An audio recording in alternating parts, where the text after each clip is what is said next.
Assalamualaikum warahmatullahi wabarakatuh. Perkenalkan, nama saya Maksum Syarifuddin SPDI. Saya adalah pengajar guru kelas MI di Madrasah Ibtidaiyah Jabung, Kecamatan Panekan, Kabupaten Magetan. Saya adalah mahasiswa PPG dalam jabatan angkatan pertama tahun 2025 dari LPTK UIN Maulana Malik Ibrahim Malang. Kali ini saya akan mempersembahkan video praktek pembelajaran saya yang saya laksanakan pada tanggal 8 Mei 2025 di kelas 4 MI Jabung dengan tema gotong royong. Materi pembelajaran mengelola gotong royong untuk mencapai tujuan bersama. Model pembelajaran problem based learning. Selamat menyaksikan. Wassalamualaikum warahmatullahi wabarakatuh.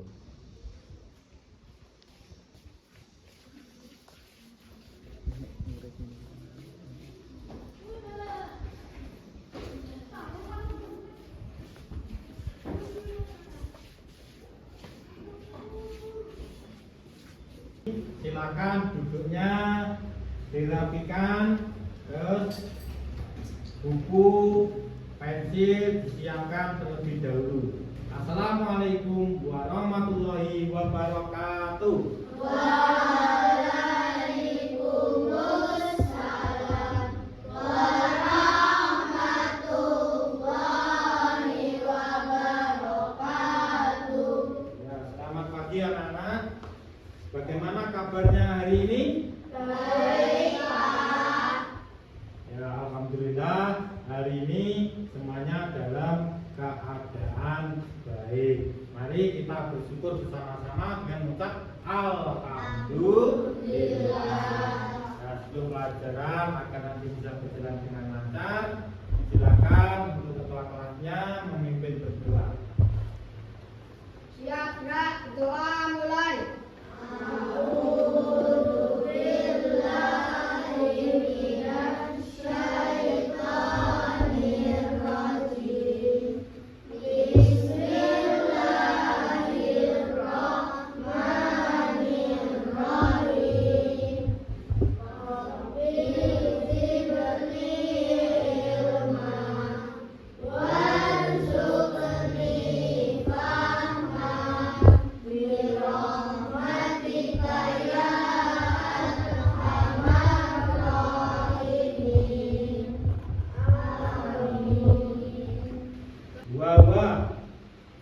Bawa yang tinggi ya, yang tinggi ya banyak ya. Nisa, Viola, Lutfia, ya. Husna, ya. Zulfahmi, Raffi, Niko, Alvin, Faiz, Mufti, Anin, Akila, Nabiza, Davino.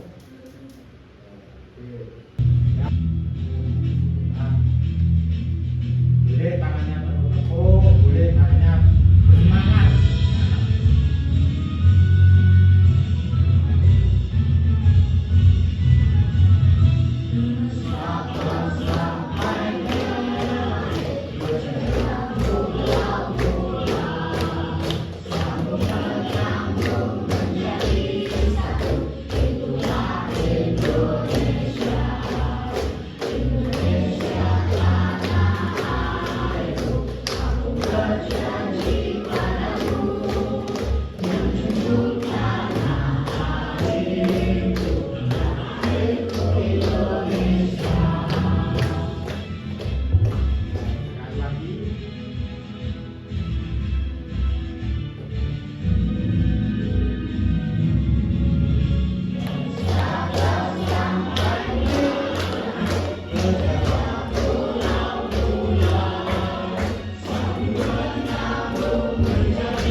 yang telah kita bahas di pertemuan yang kemarin.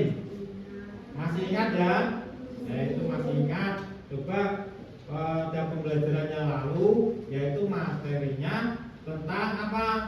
Ya, temanya dengan tema gotong royong, materinya apa? Ya, pada materi gotong royong yang terdapat pada sila keberapa? 3. Bagaimana bunyinya? Persatuan Indonesia. Apakah yang dimaksud dengan gotong royong? Siapa yang bisa? Ya, bahwa Gotong royong adalah kegiatan bekerja bersama-sama secara sukarela untuk mencapai tujuan bersama. ya benar sekali. Gotong royong itu adalah kegiatan bekerja sama atau kegiatan yang dilakukan secara bersama-sama apa? Secara sukarela untuk mencapai apa? Tujuan bersama. Yang kedua, coba kalau masih ingat, sebutkan apa ya? 2 manfaat dari gotong royong. Saya Pak, Ya, mempererat tali persaudaraan antar masyarakat. 2. Meringankan beban pekerjaan karena dikerjakan bersama-sama. yang mempererat tali persaudaraan antar anggota masyarakat. Yang kedua itu meringankan beban. Jadi yang berat, kegiatan yang sulit itu menjadi ringan karena apa tadi? Dikerjakan secara bersama-sama. Sekarang untuk pelajaran kita hari ini nanti berbeda. Nah, kalau kemarin menghafalkan, untuk hari ini yaitu lebih mendalaminya, memahaminya bagaimana toh cara mempraktekannya, menerapkan apa?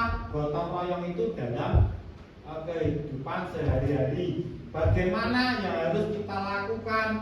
Nah, nek ada sesuatu peristiwa, ada kasus, contohnya ada sampah yang berserakan, itu bagaimana? Tidak hanya itu sampah itu kotor, sampah itu bikin tidak nyaman, tidak seperti itu, tapi bagaimana solusinya, mencari sebuah solusinya. Tema kita pada pertemuan kali ini yaitu tentang gotong royong, masih sama gotong royong, tapi materinya yaitu tentang mengelola gotong royong untuk mencapai tujuan bersama. Silakan disimak videonya yang ada di sini nanti. Dharavi, perkampungan kumuh terbesar di Asia.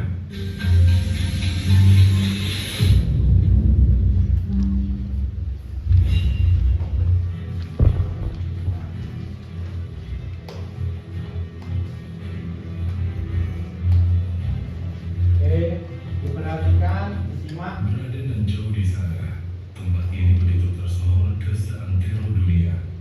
Namun bukan karena pesonanya yang memukau, melainkan wajah pemukiman ini yang tak sedap untuk dipandang mata. Terletak di kota Mumbai, India, inilah Dharavi, sebuah tempat yang dijuluki sebagai pemukiman kumuh terbesar di Asia.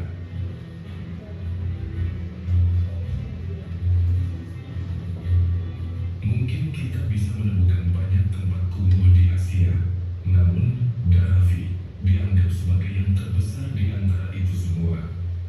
Dharavi memiliki luas lebih dari 21 km persegi dan jumlah populasi sekitar 700.000 hingga mendekati 1 juta jiwa dengan kepadatan penduduk lebih dari 277.136 km persegi. Dharavi juga dianggap sebagai salah satu daerah terpadat di dunia.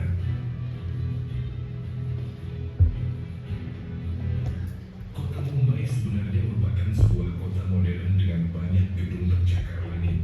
Tapi di lain titik, ada pemukiman sangat kumuh bernama Dharavi. Kehadiran Dharavi memberikan pemandangan yang sangat kontras. Saat gedung tinggi dan megah bersanding dengan barisan rumah-rumah reot yang kumuh, tak jarang Dharavi disebut sebagai tempat yang merusak pemandangan kota Mumbai. Sampah-sampah plastik terlihat di mana-mana, mengisi setiap jengkal daerah ini, mulai dari jalanan, pinggiran rel kereta api, hingga memenuhi aliran air sungai. Sungguh, pemandangan miris yang sulit diterima mata. Tempat ini awalnya adalah kampung nelayan, tetapi ketika wabah melanda India pada tahun 1884, pemerintah Inggris yang saat itu menjajah India memindahkan sebagian besar industrinya ke Dharavi, wilayah pinggiran kota Mumbai. Populasi Dharavi telah berkembang sejak saat itu, dan jumlah penghuninya terus meningkat hingga saat ini. Setelah merdeka dari Inggris, Dharavi mulai dimanfaatkan sebagai tempat pembuangan sampah. Saat kota Mumbai tumbuh menjadi kota modern yang dituju banyak orang, Dharavi menjadi kantong sampahnya.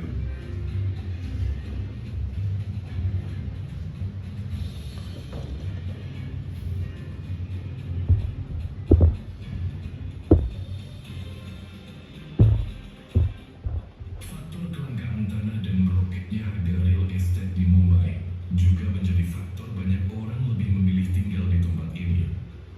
Penduduk Dharavi seperti kebanyakan penghuni daerah kumuh di seluruh dunia, tinggal di unit perumahan ilegal dengan sedikit utilitas dan dikucilkan secara sosial. Sebagian besar berukuran 120 kaki persegi dan dapat menampung 4 hingga 10 orang. Orang-orang dari latar belakang sosial ekonomi rendah mampu tinggal di sini karena harga sewanya jauh lebih rendah daripada di bagian lain kota. Meski menyandang wilayah paling kumuh di India, bahkan Asia, anehnya, Dharavi menjadi tempat wisata bagi banyak turis yang datang ke kota Mumbai. Tur daerah kumuh menjelajahi Dharavi kerap dilakukan untuk melihat kehidupan warga-warga di sini. Turis juga sering mengunjungi area tembikar berusia 150 tahun untuk menyaksikan para pengrajin bekerja. Dharavi sebenarnya bukanlah daerah kumuh biasa, tetapi memiliki perekonomian informal yang berkelanjutan. Di sini terdapat banyak unit usaha yang memproduksi berbagai macam produk seperti kulit, alas kaki, tekstil, kain, tembikar, dan bahkan obat-obatan kimia. Pemukiman ini juga dilewati 2 jalur kereta api yang beroperasi setiap harinya. Di area pemukiman, banyak ditemukan gang-gang, labirin, lorong-lorong yang sangat sempit di antara rumah-rumah yang terlihat berdesakan. Jalurnya sempit, hanya cukup lebar untuk dilewati 2 orang. Di atasnya banyak menggantung kabel listrik yang kusut. Setiap 15 kaki akan ada pintu masuk ke sebuah rumah. Ruangan tunggal berukuran 4x4 meter yang merupakan dapur, ruang tamu, dan kamar tidur, sekaligus untuk seluruh keluarga. Kesehatan masyarakat di Dharavi telah lama menjadi perhatian. Sebagian besar penghuni kawasan kumuh mengandalkan toilet, dan toilet umum yang sangat kotor. Air tersedia dari pipa umum, namun dalam jumlah yang terbatas. Selain itu, beberapa WC yang tersedia kotor dan rusak parah. Mahim Krek adalah sebuah sungai yang berada di sini, di mana penduduk setempat secara rutin buang air kecil dan besar, mengakibatkan penyebaran penyakit menular. Di daerah kumuh, hanya ada sedikit sumur yang menghasilkan air yang dapat diminum. Karena kelangkaan air minum, penduduk mengandalkan anak sungai dan sumur untuk mencuci pakaian dan air minum, yang menyebabkan kesehatan dan kebersihan memburuk. Polusi udara yang meningkat, bau busuk, dan kondisi sepi tank dihasilkan dari saluran pembuangan terbuka, dan tidak ada zona pembuangan sampah khusus yang dibangun, semakin memperburuk kondisi wilayah ini. Kini, Dharavi mulai mendapatkan banyak perhatian media, dan baru-baru ini mendapatkan tawaran untuk proyek pembangunan kembali.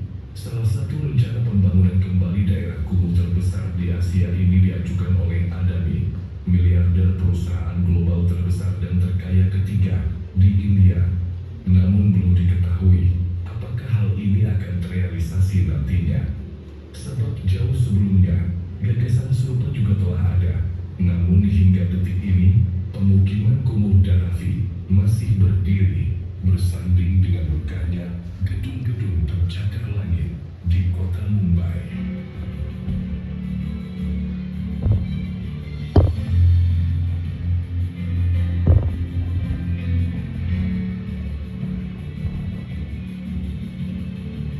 Tadi kita sudah melihat video, nah, yang memperhatikan pasti sudah bisa menjawab tentunya nanti.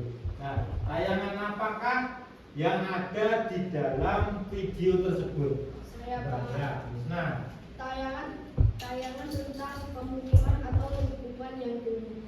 ya, jadi tayangan yang pertama itu tadi yaitu tentang lingkungan atau tentang apa? Pemukiman yang kumuh. Yang kedua, di mana lokasinya? Siapa yang bisa? Saya Pak. Ya, oke. Di daerah ini Pak. Ya, daerah api, Mumbai ini. Ya. Bagaimana suasana yang tampak dalam video tadi? Siapa yang bisa? Saya Pak. Ya. Rupiah. Kotor sampah berserakan di mana-mana. Kotor, suasana ini kotor menyeramkan, ya kan? Sampah berserakan di mana-mana. Yang keempat, sikap atau perilaku seperti apa yang dapat kalian lakukan untuk mengatasi permasalahan yang ada di video? Coba siapa yang bisa? Alvin. Bekerja sama untuk mengurangi sampah yang ada. Ya, ya, jadi bisa bekerja sama, bergotong royong, ya toh? Jadi berkaitan dengan bagaimana caranya? Caranya dengan cara bergotong royong. Nah, walaupun tadi sudah ada usaha, tapi tanpa adanya kebersamaan dari semua masyarakat, berbeda dengan kalau di Indonesia. Kita bersyukur hidup di Indonesia yang selalu mengutamakan, mengedepankan rasa gotong royong. Nah, ini akan Bapak bagikan, yaitu lembar kerja untuk kalian kerjakan secara kelompok.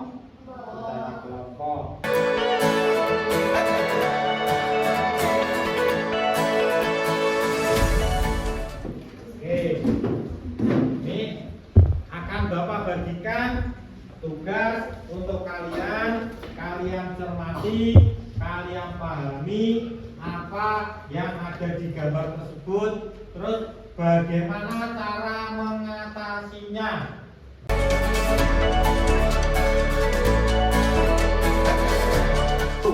Yang pertama, untuk cara kerjanya dari LKPD itu yaitu kalian cermati itu gambar apa yang ada di situ. Nah, setelah itu kalian tuliskan tentang apa pendapat kalian dari gambar di atas.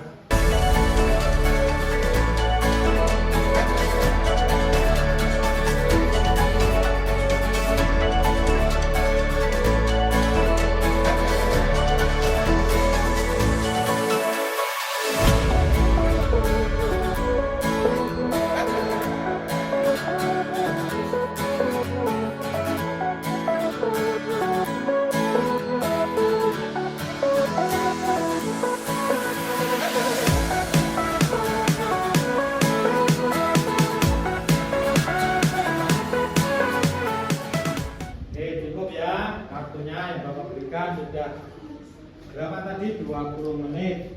Nah, sekarang dari hasilnya itu tadi disiapkan nanti siapa yang akan mempresentasikan ke depan. Oke, ya.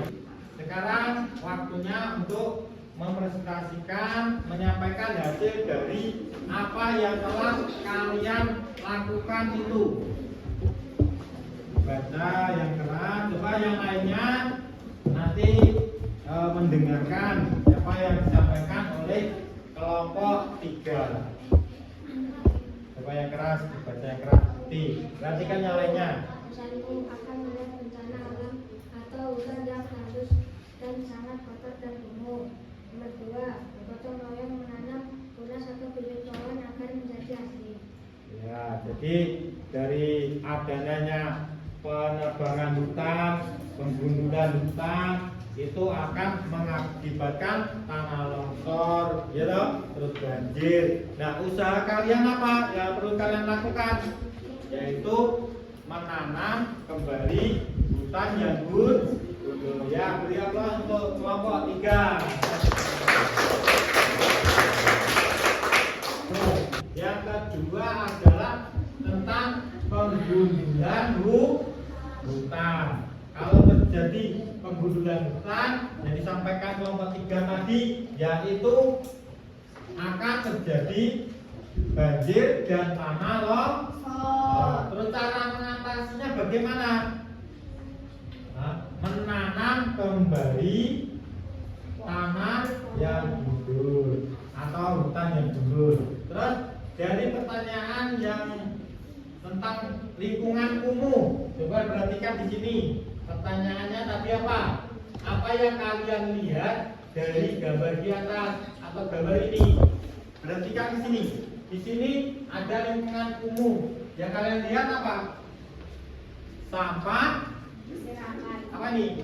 Sampah berserakan atau yang sampah yang memenuhi aliran sungai. Yang kalian lihat adalah apa? Ada yang melihat itu sungai, ada yang melihat sampah yang ada di sungai.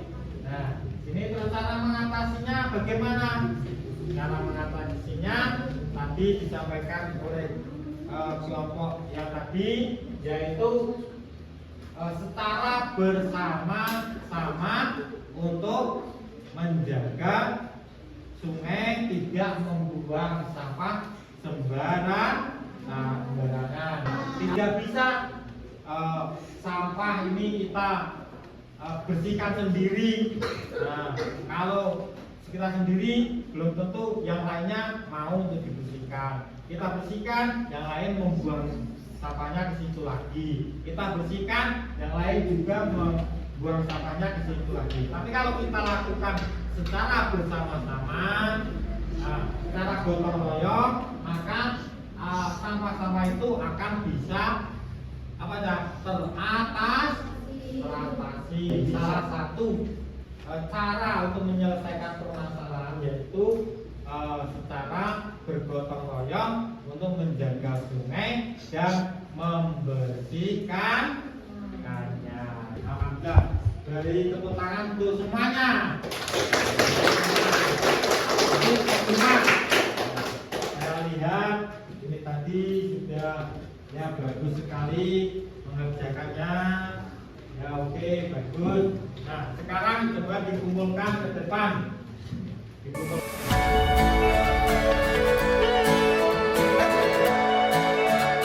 Satu, tepuk gotong royong. Pekerjaan cepat selesai. Pekerjaan jadi ringan. Tolong menolong kerjasama. Gotong royong dipilih. Dengan adanya gotong royong itu, maka segala pekerjaan atau pekerjaan yang kita lakukan itu akan menjadi ringan. Menjadi apa? Ringan dan cepat selesai. Dan sebelum kita pulang, coba berlatih sekali lagi. Ini.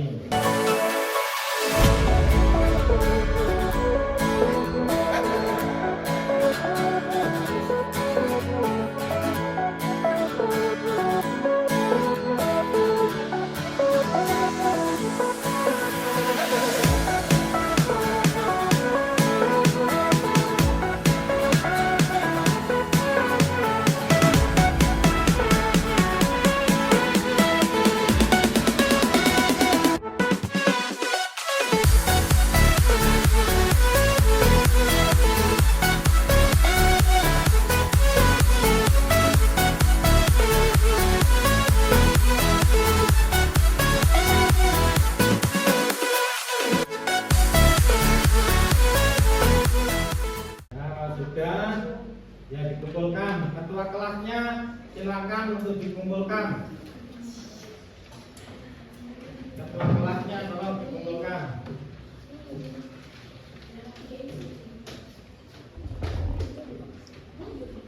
Namanya jangan lupa di atas diberi namanya.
Alhamdulillah dari hasil yang Bapak lihat, kalian sudah bisa memahami materi kita pada hari ini, yaitu dengan tema gotong royong. Materi pembelajarannya apa? Apa tadi? Coba siapa yang bisa masih ingat? Itu materinya tentang gotong royong. Dan materinya tentang apa tadi? Bersama-sama. Lupa masih ada yang ingat tidak? Baru saja loh. Apa? Ayo. Bekerjasama. Nah, materinya coba. Materinya yaitu mengelola gotong royong untuk mencapai tujuan bersama. Jadi dikelola bagaimana suatu permasalahan itu dapat diselesaikan secara gotong royong. Tidak hanya menghafalkan apa itu gotong royong, tujuan gotong royong, tapi kita terapkan, kita gunakan di dalam kehidupan kita sehari-hari untuk menyelesaikan permasalahan. Nah, itu pembelajaran kita pada hari ini. Nah, sebelum pulang silakan dikembalikan kursinya seperti tadi. Tempat duduknya dikembalikan seperti tadi.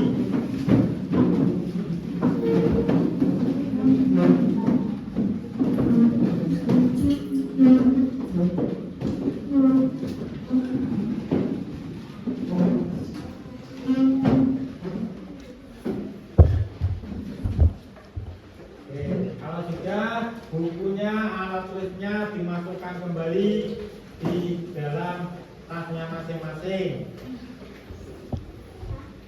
Dan jangan lupa setelah itu diperiksa kembali kerapiannya.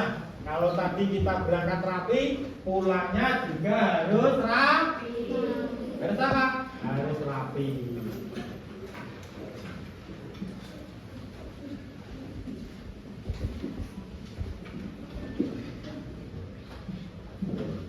Kalau sudah rapi semua, coba dilihat ketua kelasnya sudah rapi apa belum. Kalau sudah, silakan untuk dipimpin doa untuk pulang ketua kelasnya. Siap, Kak. Doa mulai.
dilatih untuk memecahkan sebuah permasalahan dengan cara bergotong royong.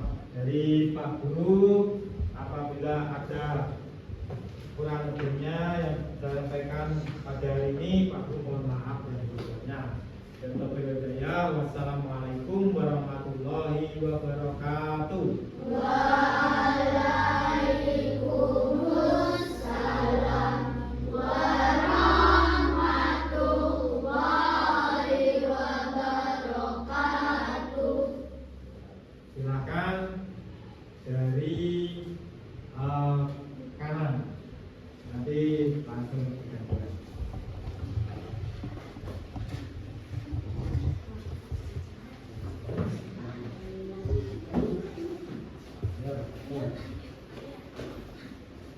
Jadi di rumah ya, jadi di perjalanan itu bilang kembali